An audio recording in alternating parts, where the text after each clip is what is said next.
মুসলমানের ছেলেরা, এ নবীর উম্মত উম্মতিরা, খুব খেয়াল করে শোনো। নবী মুসা আলাইহিস সালামের উম্মতেরা সিদ্ধান্ত নিল, সবাই মুসা আলাইহিস সালামের কাছে এসে হাজির হয়ে গেল। নবী মুসা আলাইহিস সালামের কাছে এসে বললেন, আয় আমাদের নবী, আয় আল্লাহ পাকের নবী কালিমুল্লাহ আলাইহিস সালাম, আজ আপনি আমাদের একজন নবী, আপনার কাছে আমরা এসেছি, আপনার শরণাপন্ন হয়ে গিয়েছে। ও আল্লাহ নবী মুসা আলাইহিস সালাম, আজকে আমরা বড় বিপদের সম্মুখীন হয়ে গিয়েছি। দুর্ভিক্ষের মতো মহামারী দেখা দিয়েছে, এলাকায় পানি নাই, ফসলের কোনো চিহ্ন নাই, সবুজ তরুণতা জন্মাবার কোনো আর সুযোগ নাই।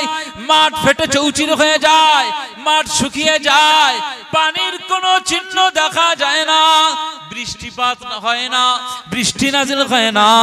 ও নবী মুসা আলাইহিস সালাম, আজ আপনার জাতি উম্মতেরা আপনার কাছে এসেছে, একটু যদি আপনি আল্লাহকে বলেন, আমার মাওলার কাছে যদি দোয়া চান, আমার আল্লাহ পাক হয়তো এর সমাধান করে দিতে পারে। এ নবী মুসা আলাইহিস সালাম, আমরা আপনার উম্মতি, আপনাকে ভালোবাসি, আপনার কাছে এসেছি, আপনি আমাদেরকে ভালোবাসেন, তো আমাদের এই বিষয়টা একটু খেয়াল করুন, আমাদের এই বিষয়টা একটু ফলো করুন। আল্লাহ নবী মুসা আলাইহিস সালাম সেই সময় তার উম্মতদেরকে লক্ষ্য করে বললেন, এই আমার জাতি শোনো, একটা দিন ধার্য করা হোক, ফাঁকা ময়দানে যাওয়া হবে। দিন ধার্য হয়ে গেল, ফাঁকা ময়দানের জায়গাটা, প্লেসটা নির্ধারণ করা হলো, কোন জায়গায় গিয়ে দোয়া চাওয়া হবে, সবাই মিলে দোয়া চাওয়া হবে। সেই সময় সব এলাকায় এলান করে দেওয়া হয়েছে। নবী মুসা আলাইহিস সালাম দেশের মানুষদের নিয়ে, তার উম্মতদেরকে নিয়ে, জনগণদেরকে নিয়ে ফাঁকা ময়দানে আমার আল্লাহ পাকের দরবারে দোয়া চাইবে। জোরে বলতে পারবেন না? নবী মুসা আলাইহিস সালাম সব উম্মতদের নিয়ে ফাঁকা ময়দানে আল্লাহর দরবারে দোয়া চাইবে। কিসের জন্য? দুর্ভিক্ষ, বৃষ্টিপাত হয় না, অভাব অনটন, খাওয়া খায় না, পানি পিপাসায় মানুষ তেষ্টায় কলিজা ফেটে যাচ্ছে, পানির কোনো সন্ধান নেই। মুসলমানের ছেলেরা, এ নবীর উম্মত উম্মতিরা, খুব খেয়াল করে শুনুন। সেই সময় আল্লাহ নবী মুসা আলাইহিস সালাম আল্লাহ পাকের দরবারে দোয়া চান, আল্লাহ পাকের দরবারে মুনাজাত করেন, আর সবাই আমিন আমিন বলে, সবাই আমিন আমিন বলে। নবী মুসা আলাইহিস সালাম দোয়া চান, সবাই আমিন আমিন বলে। নবী মুসা আলাইহিস সালাম দোয়া করেন, দোয়া করেন, দোয়া করেন। আল্লাহ পাকের দরবারে দোয়া কবুল হয় না, আল্লাহ পাকের দরবারে দোয়া কবুল হয় না, আল্লাহ পাকের দরবারে দোয়া কবুল হয় না। নবী মুসা আলাইহিস সালাম, নবী মুসা আল্লাহকে বলতে লাগেন, আল্লাহ পাক, আল্লাহ পাক, আমার দোয়া, আমরা যে এতজন মানুষ আপনার কাছে দোয়া চাই, আমার উম্মত উম্মতিদের নিয়ে দোয়া চাই, কেন দোয়া কবুল করেন না? কেন দোয়া কবুল করেন না? কেন দোয়া মঞ্জুর করেন না? কেন আমাদের কথা মানেন না? কেন আমাদের কথাটা শোনেন না? আল্লাহ পাক সেই সময় নবী মুসা আলাইহিস সালামকে লক্ষ্য করে বলেছিল, নবী মুসা আলাইহিস সালাম শোনো, আমি আল্লাহ পাক জানিয়ে দিলাম ৭০,০০০ এই জাতিকে নিয়ে তোমরা যে দোয়ার ময়দানে এসে দোয়া চাও, আমি আল্লাহ পাক অবশ্যই তোমাদের দোয়াটা কবুল করব। তবে মনে রেখো, নবী মুসা আলাইহিস সালাম, আমি আল্লাহ পাক জানিয়ে দিলাম, এই ৭০,০০০-এর ভিতরে একজন ব্যক্তি রয়েছে, সারা জীবন ধরে সে আমার নাম উচ্চারণ করে না, ৪০ বছর ধরে সে আমার নাফরমানি করে চলে, নামাজ নাই, রোজা নাই, যাকাত নাই, সাদকা নাই, আমি আল্লাহর জিকির নাই, আমি আল্লাহর স্মরণ করে না। এ নবী মুসা আলাইহিস সালাম, আমি আল্লাহ পাক জানিয়ে দিলাম, ৪০ বছর ধরে সে আমার নাফরমানিতে লিপ্ত রয়েছে। দুনিয়ার জমিনে আমি আল্লাহ পাক বান্দাদেরকে বানালাম আমার ইবাদতের জন্য, আমার আরাধনার জন্য, আমার জপ জিকিরের জন্য, কিন্তু আমার ওই বান্দাটা ৪০ বছর ধরে আমার কোনো গুণগান গায় না, আমার কোনো স্মরণ করে না, আমার কোনো জিকির করে না। এ নবী মুসা আলাইহিস সালাম, তোমার এই দলের ভিতরে ৭০,০০০-এর ভিতরে ওই ব্যক্তিটি যে ৪০ বছর নাফরমানি করেছে, তার জন্য আমি আল্লাহ পাক তোমাদের দোয়াটাকে আমি আল্লাহ মঞ্জুর করি না, কবুল করি না। সেই সময় নবী মুসা আলাইহিস সালামকে আমার আল্লাহ পাক বলেছেন, যদি দলের থেকে ওই ব্যক্তিটাকে আলাদা করে দিতে পারো, দোয়া চাইলে আমি আল্লাহ নেককারদের দোয়াটাকে আমি আল্লাহ কবুল করে নেব।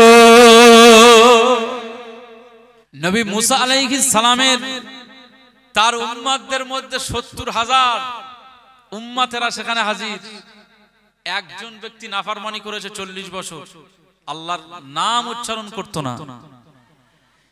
তার জন্য এই সবার দোয়া কবুল হয় না। আল্লাহ পাক বলছেন, এই জন্যই আমি দোয়া কবুল করছি না, ওর আলাদা করে দাও। আলাদা করে দিলেই তোমরা দোয়া করলে নেককারদের দোয়া কবুল হয়ে যাবে। একবার জোরে বলুন সুবহানাল্লাহ। এখন আমরা এখানে যারা বসে রয়েছি, এখন দোয়া করছি, এখন সবাই তো আমরা নেককার নাকি? সবাই আমরা কি নেককার নাকি? আল্লাহওয়ালা, আবেদ, জাকের, কোনদিন ফজরের নামাজ আমরা মিস করি না, এরকম ব্যক্তি আছে নাকি? সব গুনাহগার। গুনাহ মাফ চাইতে হবে, তওবা করতে হবে, তাহলে তো হবে।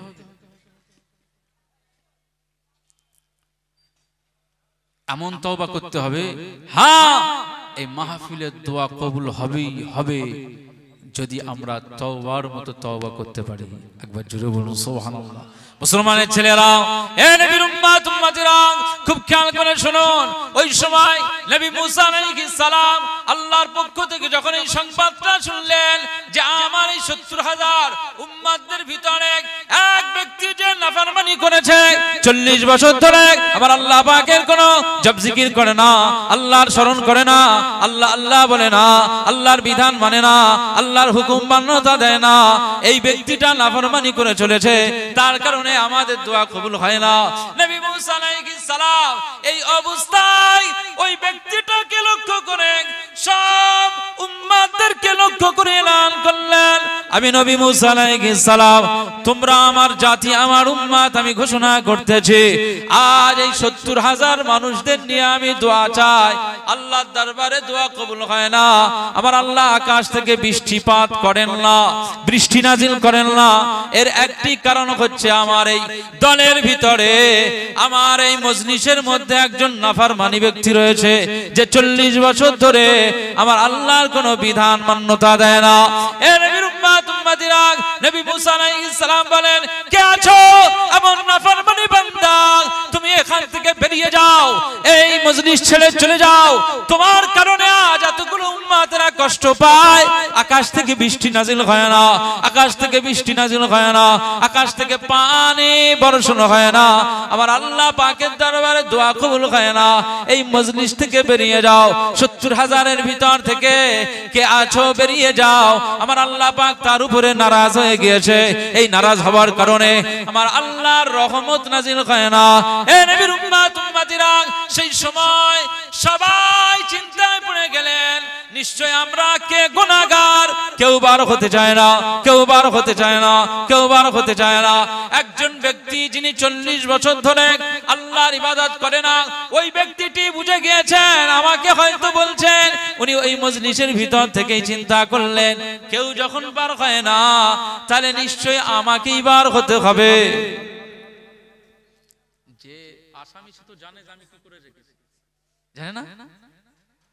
যে অপরাধ করবে সে জানেই যে আমি কি করেছি। চিন্তা করছে যে কেউ যখন বার হচ্ছে না, তাহলে নিশ্চয়ই আমি অপরাধী। আমি 40 বছর তো আল্লাহর কোনো বিধানই মানি না, এখন আমি যদি বার না হই তাহলে এরা বিপদে পড়বে, বৃষ্টি নাজিল হবে না, আমার কারণে এরাই সমস্যায় ভুগছে। আর যদি আমি না বের হই তাহলে এর পরিণাম হয়তো আরো ভয়াবহ হতে পারে, আরো ভয়ঙ্কর হতে পারে। না, বার হয়ে যায়। আবার চিন্তা করছেন যে বার হয়ে যাব, যদি বার হয়ে যাই তাহলে এতগুলো মানুষ সব দেখে আমাকে চিনে ফেলবে যে ওই যেই যন্ত্র এর মধ্যে ঝামেলা করতে এসেছিল। এক বিপদে আমাদের কাঁঠালিয়া, আমাদের মজলিসি হলি তো ধর মার, এর মধ্যেও কিছু ছিল হবে না হবে না, তাকে বাগে পেলি হয়, বাঁধ ওরে বাঁধ। আমরা বাঙালি তো, আল্লাহু আকবার। মুসলমান উনি চিন্তা করছেন না বের হয়ে যায়, এতগুলো মানুষকে কষ্ট দেওয়া ঠিক নয়। যেখানে নবী মুসা আলাইহিস সালাম আল্লাহ পাকের একজন নবী, সে জায়গায় আমার মতো একজন গুনাহগার এরকম চূড়ান্ত বিয়াদবি করবে, এটা ঠিক নয়। আবার চিন্তা করছেন যদি বের হয়ে যায় তো সবাই চিনে ফেলবে, এদের কাছে আমি লজ্জিত হয়ে যাব। হ্যাঁ, সারা জীবন আমি বেঁচে থাকা অবস্থায় সারা জীবন এরা আমাকে নিন্দা করবে, আর যদি আমার মরণ হয়ে যায় আমার ছেলে মেয়েদেরকে এরা নিন্দা জানাবে যে হে সেই ওই ব্যক্তিটার ছেলে, এই সেই ওই মেয়েটা, ওই যে ওর বাপ ওই ছিল। আহা,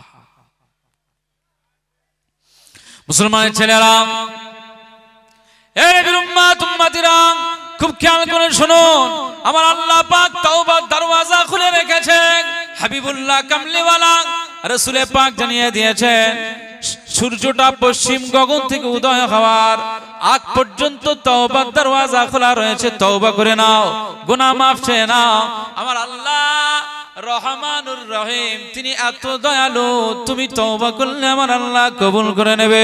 এ নবীর উম্মত উম্মতিরা খুব খেয়াল করে শুনুন, ওই সময় ওই 40 বছর যে আল্লাহকে ডাকেনি, ও ভিতর থেকে কি করলেন, এরকম কাপড়টা মুড়ি দিয়ে আমার আল্লাহ পাকের কাছে কেঁদে জারেজার হয়ে যায়।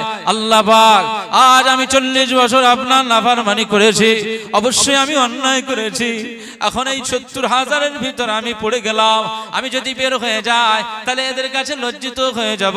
এই 40 বছর অপরাধ করার কারণে আপনি আমাকে তো সাজা দেবেন তো বুঝতেই পারছে, এই পরিস্থিতিতে আমাকে আপনি অসম্মানিত করবেন না। কাপড়ের ভিতরে রুমালের মধ্যে তিনি কেঁদে জারেজার হয়ে যান। আল্লাহ পাক, আমি একজন বান্দা আপনার কাছে ওয়াদা করছি, তওবা করছি, জীবনে আর কোনোদিন আর আপনার ছাড়া আর কারো তাবেদারি করব না। পৃথিবীর জমিনে যতদিন বাঁচবো আল্লাহ আল্লাহ করেই যাব। আল্লাহ আমাকে মাফ করে দাও, আমাকে ক্ষমা করে দাও, আমাকে মাফ করে দাও, আমাকে ক্ষমা করে দাও। এভাবে যখন দোয়া চান, রুমালের ভিতর থেকে এই দোয়াটা আমার আল্লাহ পাকের দরবারে কবুল হয়ে যায়।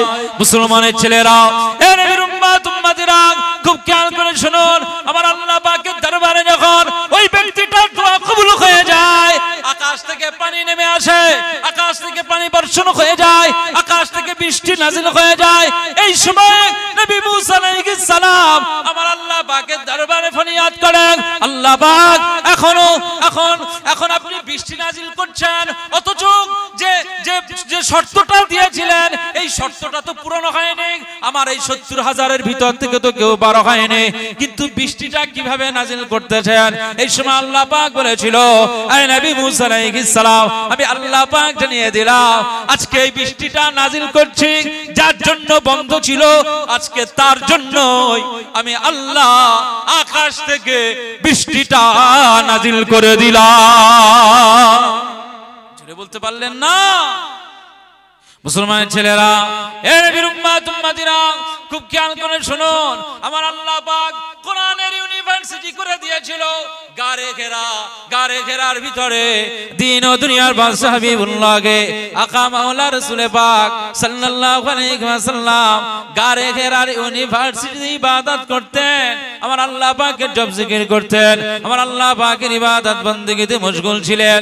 এই অবস্থায় আমার আল্লাহ পাক ফেরেশতা জিবরিল আমিন আলাইহিস সালামকে পাঠিয়ে দিলেন, এই ফেরেশতা জিবরিল আমিন আলাইহিস সালাম, যাও চলে যাও আমার হাবিবুল্লাহর কাছে চলে যাও, আমার মুস্তাফার কাছে চলে যাও, আমার প্রিয় প্যারার কাছে চলে যাও, আমার দোস্তের কাছে চলে যাও, মুহাম্মদুর রাসূলুল্লাহ সাল্লাল্লাহু আলাইহি ওয়াসাল্লামের কাছে চলে যাও।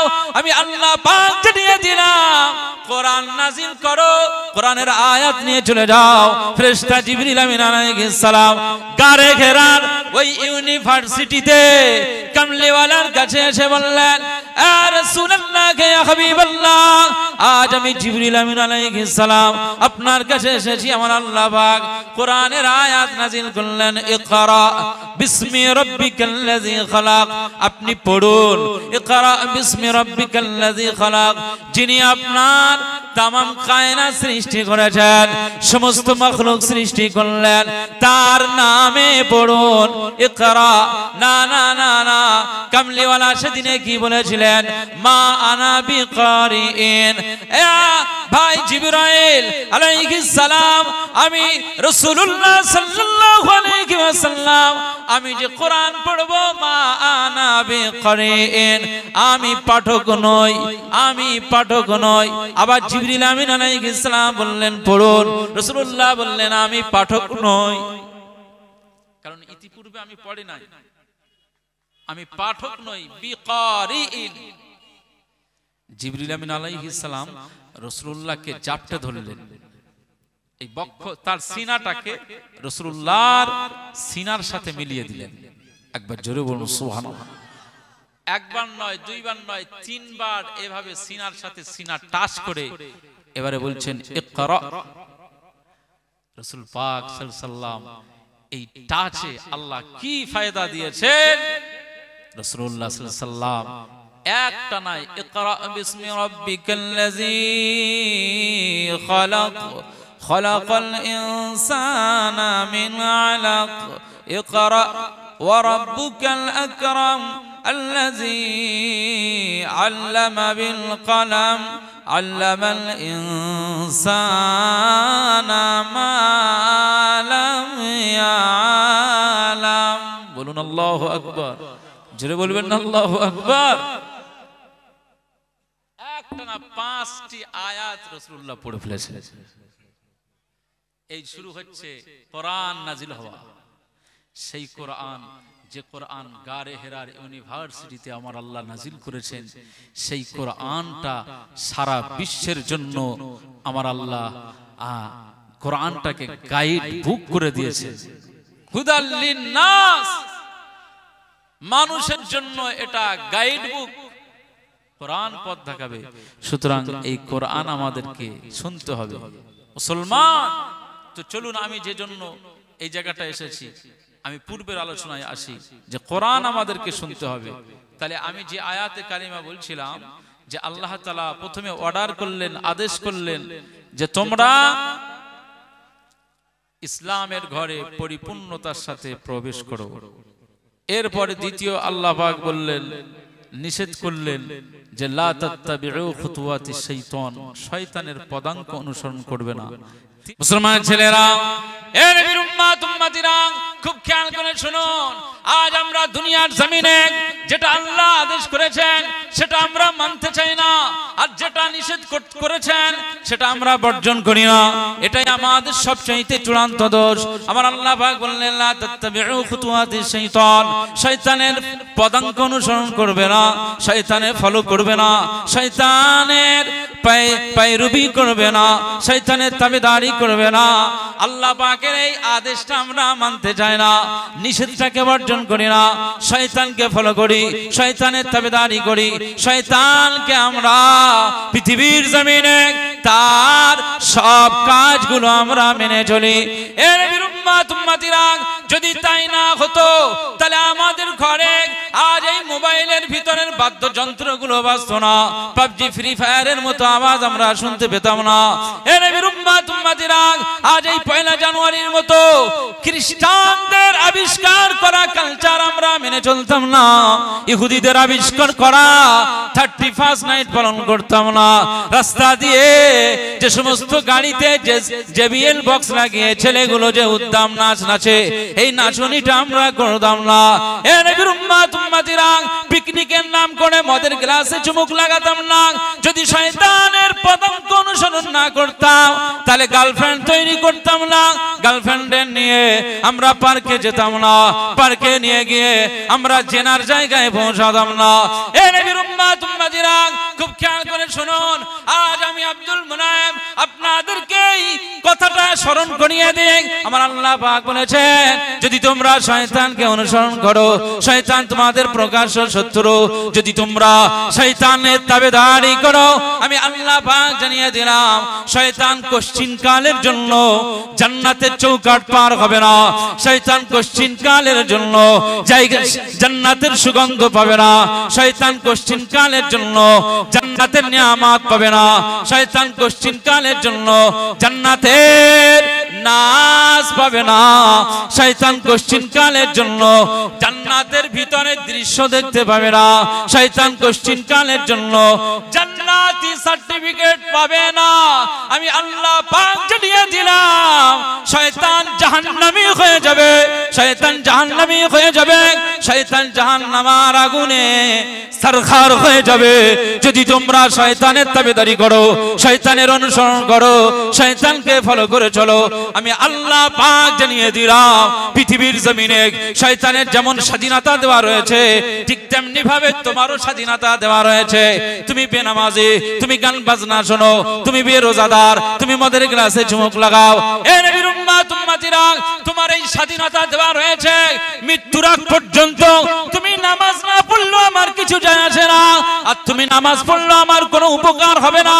আমি আল্লাহ পাক জানিয়ে দিলাম, তবে পৃথিবীর জমিনে যারা নামাজ আদা করে, যারা সিজদা দেয়, যারা আল্লাহ আল্লাহ করে, যারা আমি আল্লাহর জন্য দিওয়ানা হয়ে যায়, আমি আল্লাহ পাক তাদের থেকে কিছু উপকার না পেলো, তাদের এই সিজদাতে আমি আল্লাহ খুশি হয়ে যায়। জোরে বলতে পারলেন না? মুসলমান, আপনি সারা জীবন যদি সিজদা না দিয়ে মরে যান, আল্লাহর কি কোনো ক্ষতি হবে না? আর যদি নামাজ পড়েন, আল্লাহর কি খুব উপকার হবে নাকি? সারা জীবন যদি ওয়াজ শুনি ওয়াজ শুনি ওয়াজ শুনি আর মসজিদ মুখী না হই, হ্যাঁ সারা জীবন ওয়াজ শুনলাম আর ঘরের ভিতরে যত বন্ধন ঢোকানো যায় তার প্ল্যান যদি তৈরি করি, যত সুদ খাওয়া যায় সেই প্ল্যান যদি তৈরি করি, এ ওয়াজ আপনার কি হবে? আল্লাহ স্পষ্ট ঘোষণা করেছেন, শয়তানের তাবেদারি করবি না। তুই তাবেদারি করছিস, মুসলমান তুই, কিন্তু বিয়াদব মার্কা হারামখোর মুসলমান। কামেলে মোমেন আর ফাসেকে মোমেন দুটো সমান হবে? একটা কামেলে মোমেন পরিপূর্ণ মোমেন হতে হবে, আর ফাসেক মোমেন ইমানের দাবি করেছে কিন্তু সারা জীবন সে শুধু গুনাহ করে, সারা জীবন সে গুনাহ করে। কোরআনের একটি আয়াত সূরা বাকারা খুলে দেখেন, 2 পৃষ্ঠা আপনি খুলুন। আল্লাহ পাক উলাইকা আলা হুদাম মির রাব্বিহিম ওয়া উলাইকা হুমুল মুফলিহুন, এই পৃষ্ঠাতে হিফজ কোরআনে এই পৃষ্ঠাতে আপনি পেয়ে যাবেন যেখানে আল্লাহ পাক বলছেন, আমিনান নাসি মান ইয়াকুলু আমান্না বিল্লাহি ওয়া বিল ইয়াউমিল আখির ওয়া মা হুম বিমুমিনিন। আল্লাহ পাক বলছেন, কিছু মানুষ রয়েছে তারা দাবি করে, আল্লাহ আমি ঈমান এনেছি আল্লাহ তোমার উপরে, আমান্না বিল্লাহ, আমরা ঈমান এনেছি তোমার উপরে, ওয়া বিল ইয়াউমিল আখির, আর আমরা আপনার আখিরাতের প্রতি ঈমান এনেছি, কিয়ামত হবে, বিচার হবে, ফয়সালা হবে, এর প্রতি সব ঈমান এনেছি, আমরা ঈমানদার। এই মদখোর বলে না যে আমি মুমিন আমি মুসলমান, হ্যাঁ সাট্টাখোর বলে না যে আমি মুমিন আমি মুসলমান, যে জিনা করে সেও বলে আমি মুমিন মুসলমান, যারা দেহ ব্যবসা করে তারাও বলে যে আমি মুমিন মুসলমান, এটা বলে না? আল্লাহ পাক বলছেন ওমা হুম বিমুমিনিন, তারা যতই দাবি করুক আমি আল্লাহ বলছি তারা মুমিন না, তারা ঈমানদার না।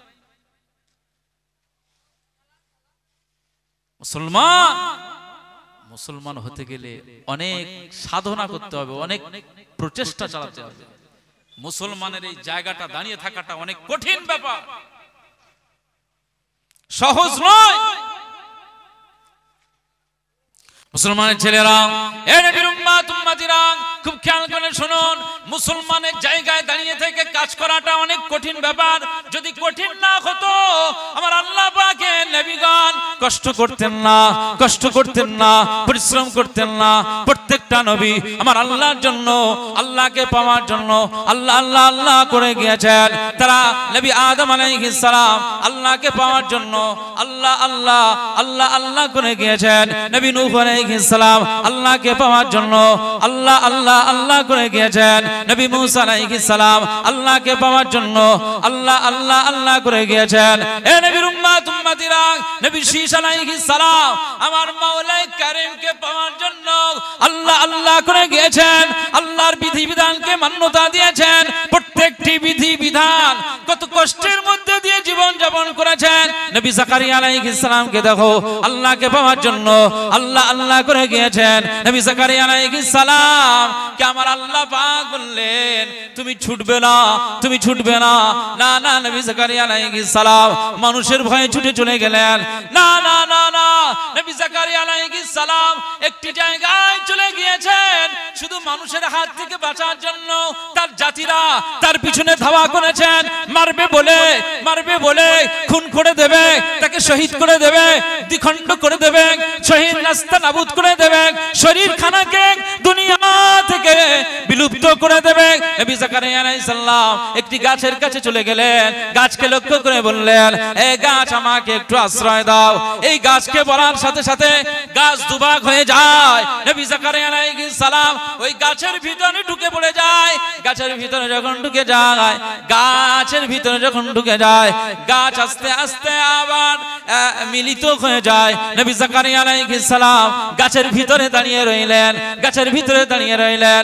এমন সময় দেখতে পাওয়া যায় গাছের ভিতর মিলিয়ে গিয়েছেন, কিন্তু হুজুর আমার জাকারিয়া নবী জাকারিয়া আলাইহিস সালামের হুজুরের এই জুব্বা মুবারকের পিরাহানের কিছু পিরাহান গাছ জুড়ে যাওয়ার পরেও বাইরে থেকে পিরাহান কিছুটা বাইরে বেরিয়েছিল। এই বাইরে বেরিয়ে থাকার কারণে তার জাতিরা, তার উম্মত উম্মতিরা দেখতে পায়, না না কোথাও খুঁজে পায় না। গাছের কাছে এসে দেখতে পায় যে এই যে পাঞ্জাবিটা নবী জাকারিয়ার গায়ে পরা ছিল নিশ্চয়ই গাছের ভিতর রয়েছে। তারা কি করলো? না না না, বড় করাত নিয়ে আসলো। করাত নিয়ে এসে ওই গাছটাকে মাঝখান থেকে আলাদা করার চেষ্টা করতে লাগে। নবী জাকারিয়া আলাইহিস সালামের মাথার কাছে করাত চলে এসেছে। মাথার কাছে যখন করাত চলে এসেছে, নবী জাকারিয়া আলাইহিস সালাম সেই সময় আমার আল্লাহকে আল্লাহ বলে চিৎকার দিয়ে দেয়।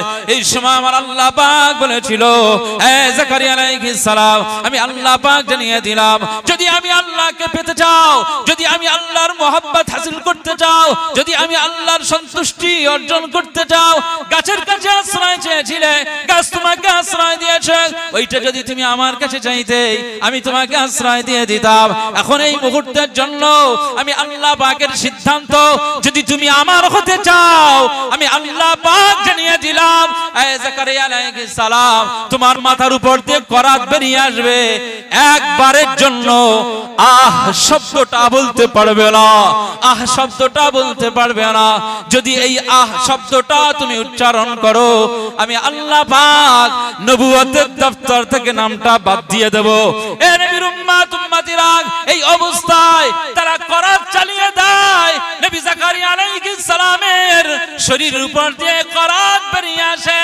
না না না না না, শুধু আমার আল্লাহকে পাওয়ার জন্য শুধু জবানে আল্লাহ আল্লাহ আল্লাহ বলে আমার আল্লাহকে রাজি করে দিয়েছে। জোরে বলতে পারলেন না? মুসলমান আর আমরা কোথায়? মানে সহজ ভাবে ওয়াজ করতে হবে। হুজুর এই সুদের চ্যাপ্টারটা বাদ দেন, বন্ধনের এই চ্যাপ্টারটা বাদ দেন, এটা ছাড়া কি আর ওয়াজ নেই? নামাজ ওটা তো সব সময় শুনি, নামাজের ছাড়া কি আর চ্যাপ্টার নেই? নামাজের ওয়াজ সারা জীবন শুনবো? ও জানি তো নামাজ না পড়লে গুনাহ, না পড়লে গুনাহ এটা জানা আছে, কিন্তু পড়বো না এর চাইতে বড় বদমাইশ আর কেউ আছে? হুজুর ও চ্যাপ্টারটা বাদ দেন।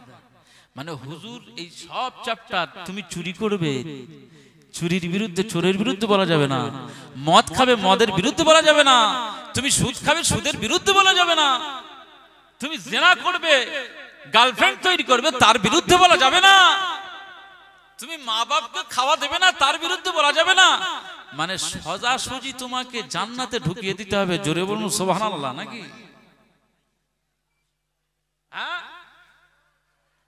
সরাসরি তোমাকে জান্নাতে দিয়ে দিতে হবে। সুবহানাল্লাহ জোর হবে।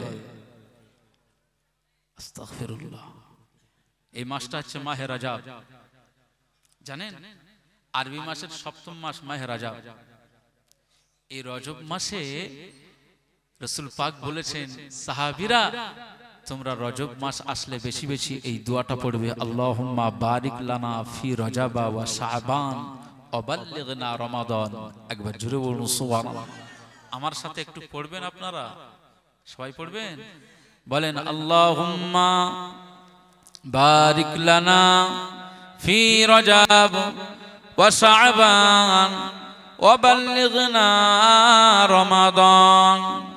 রাসূলুল্লাহর হাদিস অনুসারে আজকে এই মজলিসে যে আমলটা করলেন, আল্লাহ পাক খুশি হয়ে গিয়েছে। একবার জোরে বলুন সুবহানাল্লাহ। মুসলমান ছেলেরা, এ নবীর উম্মত উম্মতিরা, খুব খেয়াল করে শুনুন। কামলিওয়ালা কা মাওলা রাসূল পাক জানিয়ে দিয়েছেন, এ আমার সাহাবীরা, আমি রাসূলুল্লাহ সাল্লাল্লাহু আলাইহি ওয়াসাল্লাম জানিয়ে দিলাম, রজব মাস আসলে তোমরা বেশি বেশি এই দোয়াটা পড়বে, আল্লাহুম্মা বারিক লানা ফি রজব ওয়া শাবান ওয়া বাল্লিগনা রমাদান। যদি তোমরা এই দোয়াটা বেশি বেশি করো, আমার আল্লাহ পাক খুশি হয়ে যাবে। রজব মাসে তোমাদের বরকত দিয়ে দেবে, শাবান মাসে বরকত দিয়ে দেবে, রমজান মাসে ফজিলাতের মাস, এই মাসে তোমাদের আল্লাহ কল্যাণ দিয়ে দেবে। রজব মাসে তাই বেশি বেশি দোয়া চাইবে। এ নবীর উম্মত উম্মতিরা, তাহলে নামাজের মুসাল্লায় বসে বসে বেশি বেশি এই দোয়াটা পড়বেন, আল্লাহুম্মা বারিক লানা ফি রজবা ওয়া শাবানা ওয়া বাল্লিগনা রমাদান। যদি আপনি পড়তে পারেন, আমার আল্লাহ পাক খুশি হয়ে যাবে। আপনার আমলে বরকত দেবে, রুজিতে বরকত দেবে, কারবারে বরকত দেবে, পরিবারে শান্তি দেবে। নবীজি কামলিওয়ালা জানিয়ে দিয়েছেন, যদি এই কাজ তুমি করতে পারো, এই দোয়াটা যদি বেশি বেশি পড়তে পারো, অবশ্যই আমার আল্লাহ পাক তোমার পরিবারে বরকতের দরওয়াজা খুলে দেবে। মুসলমানের ছেলেরা, এ নবীর উম্মত উম্মতিরা, আজকে আমাদের রজব চলে যায়, সেদিকে হুঁশ নাই। শাবান চলে যায়, সেদিকে হুঁশ নাই। রমজান চলে যায়, সেদিকে হুঁশ নাই। পয়লা জানুয়ারি আসলে আর আমাদের ধরে রাখা যাবে না, তার জন্য তোড়জোড় তৈরি হয়ে যায়। কোথায় পিকনিকে যেতে হবে, তার জন্য এক মাস আগে থেকে গাড়ি রিজার্ভ করা হয়ে যায়। কোন জায়গায় যেতে হবে, কয়জন যাবে, কারা কারা যাবে, কে কি কোন দায়িত্ব নেবে, কার দায়িত্ব মদ কেনা, কার দায়িত্ব গান বাজনা চালানো, কার দায়িত্ব রান্না বান্না করা, কে নাচবে, কে গাইবে, কে আনন্দ করবে, সবকিছু শিডিউল তৈরি করা হয়ে যায়। এ নবীর উম্মত উম্মতিরা, আসলে কেউ আমরা মরণের দরওয়াজা এখনো দেখিনি। জীবনে যে একবার দেখবে, সে তো একবারই দেখবে। মরণের যন্ত্রণা কি কষ্ট, মরণের যন্ত্রণা কত কঠিন, যদি আমরা জানতাম তো আমরা দুনিয়াতে এত আনন্দ করতাম না। আমার আল্লাহ পাক সূরা কাফে সম্ভবত 51 নম্বর আয়াতে বলে দিয়েছেন, ওয়াজাআত সাকরাতুল মাউত বিল হক। আমার আল্লাহ পাক বলে দিয়েছেন, মৃত্যু যন্ত্রণা সত্য সত্যই তোমাদের কাছে চলে আসবে। মৃত্যু যন্ত্রণা সহ্য করতে পারবে না। এ নবীর উম্মত উম্মতিরা, খুব খেয়াল করে শুনুন, মৃত্যু যন্ত্রণা কেউ সহ্য করতে পারবে না। আমার আল্লাহ পাক বলেছেন, অবশ্যই মৃত্যু তোমাদের কাছে আসবে, তবে তার যন্ত্রণা তোমরা সহ্য করতে পারবে না। এ নবীর উম্মত উম্মতিরা, তাই কামলিওয়ালা জানিয়ে দিয়েছেন, মৃত্যুর কথা বেশি বেশি স্মরণ করো। মৃত্যু থেকে বেশি বেশি যন্ত্রণা থেকে বাঁচার জন্য আমার আল্লাহ পাকের কাছে দোয়া চাও। যদি এই বেশি বেশি দোয়াটা চাও, আমার আল্লাহ তোমার দোয়াটাকে কবুল করে নিয়ে আমার আল্লাহ তোমার মৃত্যুর যন্ত্রণা থেকে আসান করে দিয়ে তোমার মৃত্যুটা কালিমা শাহাদাতের সাথে নসিব করে দেবে।